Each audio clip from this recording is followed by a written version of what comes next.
Hey everybody! It happened. The first cut. So we took out, let's see here.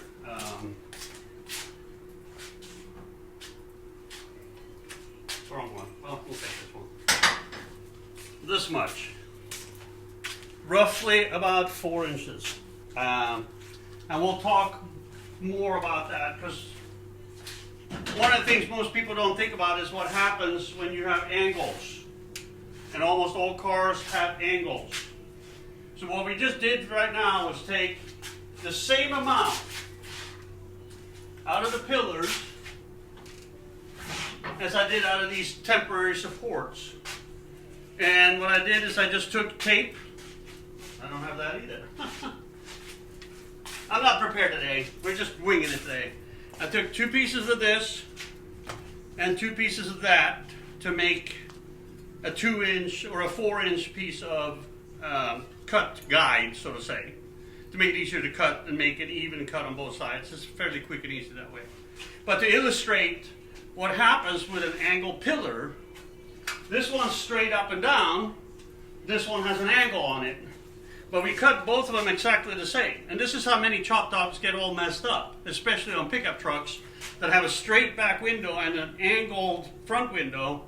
Well, I'm going to do a 5-inch chop, and they cut 5-inch here and 5-inch there, and the roof end up leaning like this because there's a difference in the amount of cut.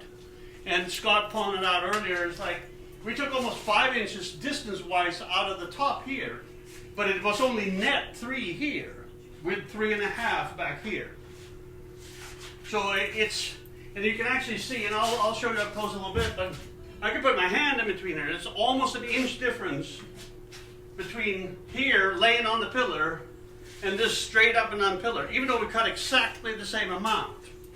Now I did that on purpose because I wanted to set it down to see what the top is like. Because a lot of times you have to, don't just cut it and weld it back together. It never comes out good that way unless it's a Model A, where it's just a straight down chop. But want to sneak up on it. You know, yeah, sneaking up on it is better. Cutting twice, making sure that you are going in the right direction you want is important.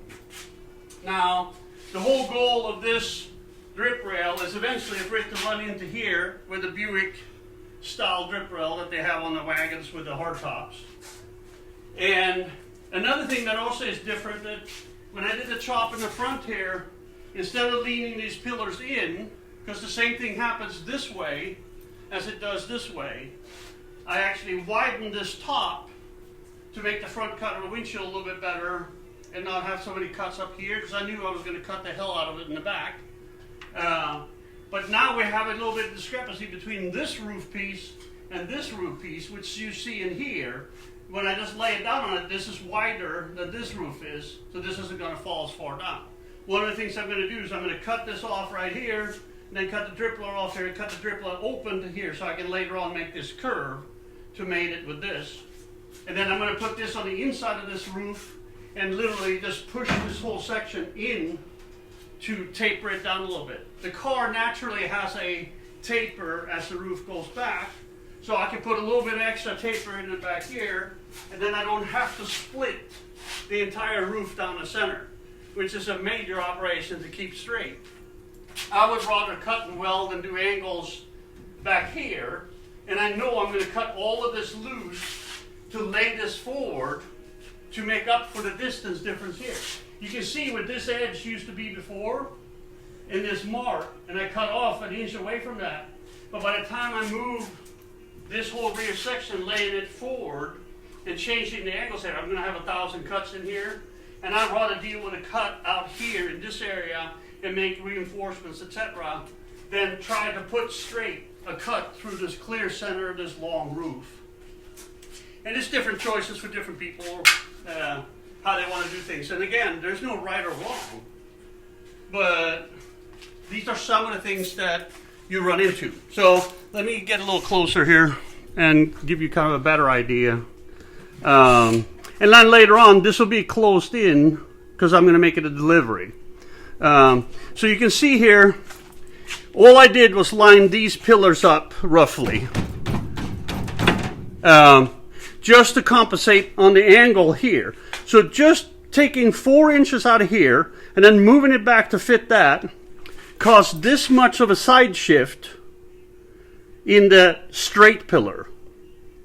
Now, I am going to lean this forward. This is going to get leaned forward.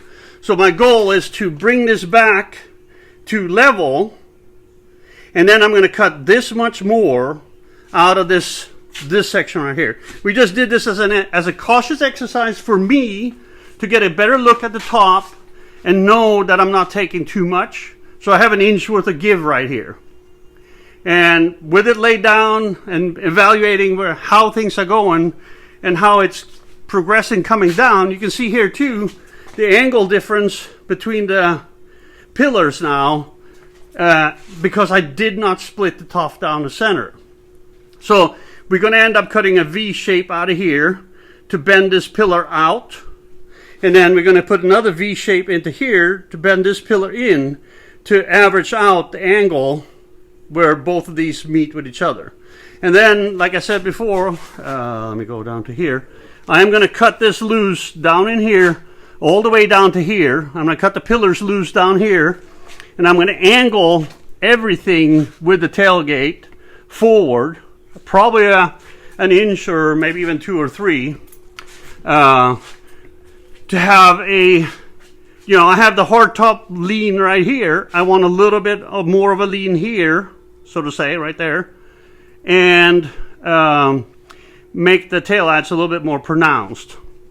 So, and you'll see that as we go forward. But the key of it is don't be in a rush. Don't weld stuff together until you feel it, until you know you're in the right way. And, just so you know, she's coming down another inch in the back. And if you look at Scotto, actually posted the picture of what I did is I took a picture of this car straight from the side at midline. Then I printed it, and I printed a bunch of copies, and then I cut it with a razor blade. I cut it, I lowered the top, and I saw what happened with the angles and stuff like that, and I compensated for it, and I did probably 15 different copies that I cut and taped and cut and taped and cut and taped until I got what it looked like. And that's what you see in the picture that he posted in the last video, in the comments on Facebook. Excuse me. Because I posted the high definition version of these will go on YouTube shortly after we post the live feed. So, but these are some of the things we're working on. So, and again, from a different angle here, you can see I screwed up. I made it a little bit too wide in the reinforcement there, so it's putting kink in it right there. I got to shorten that reinforcement a little bit to get it relaxed and come down a little bit. Obviously, I need to push these up and support them until we're in the right place. All of those things will kind of average out by the time we get them there. By the time I cut this off on the top of the tape and actually put them on the inside of this and then clamp them together back down here so that this pillar leans out a little bit, it'll average out over the length of the hardtop look, and the taper of the car will kind of average out into this. And then, like I said, we're going to cut this off here and then shape it to a curve so that it comes off of this like a Buick Caballero drip rails too, because I like the drip rails. So anyway, here's a close-up of my mistake. And also another thing to note is that when I do pillar cuts, I always put a doubler inside all the way around, and I always spot weld them too, so that the weld area is stronger than the area around it. You never just cut and weld. And the other thing too, on a lot of these, there are a third piece of sheet metal in there, and you need to open it up so you can weld that piece inside to get the strength in there too. Never ever cut and weld together. It's never strong enough, okay? If you roll that thing, it's scary what the results can be. And I know it takes extra time, but I don't care. If I got to cut a top, that's how I do it. That's the only way I do it, because I want to be reasonably safe. So here's the 2 cents about angles and dangles and the surprises that you get when you cut down a top. And save the pieces and mark the pieces where they came from.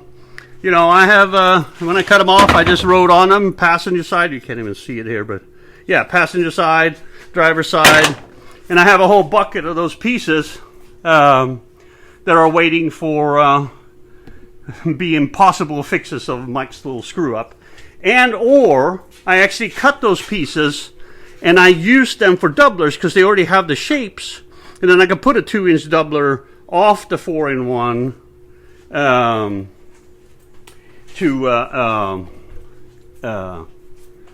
got sidetracked having a question. Andrew's asking, can you show a video of the double barrel weld? And as we get into welding portion, I promise I will do a video of that too, to show what we're doing. So, and you know, please comment, please ask your question. I'll do the best I can to include them in the upcoming videos, etc. as we're progressing. And you know, I know some of you are commenting in regards to the time it takes. And you know what? I don't care if it takes the rest of my life to make this car happen the way I want to. And no, it's not going to be all metal finished. And no, it's not going to all be lead. It's going to be a reasonable custom built, a reasonable style, using reasonable materials in the best way that I, as a person, know how to do it and have time and budget to do it. And you know, I'd love to buy a brand new LS and all this other happy stuff and a blood red interior and have somebody put 10 grand of interior stuff in it and this, that, and the other. But that's not, I have other things that I want to do, you know.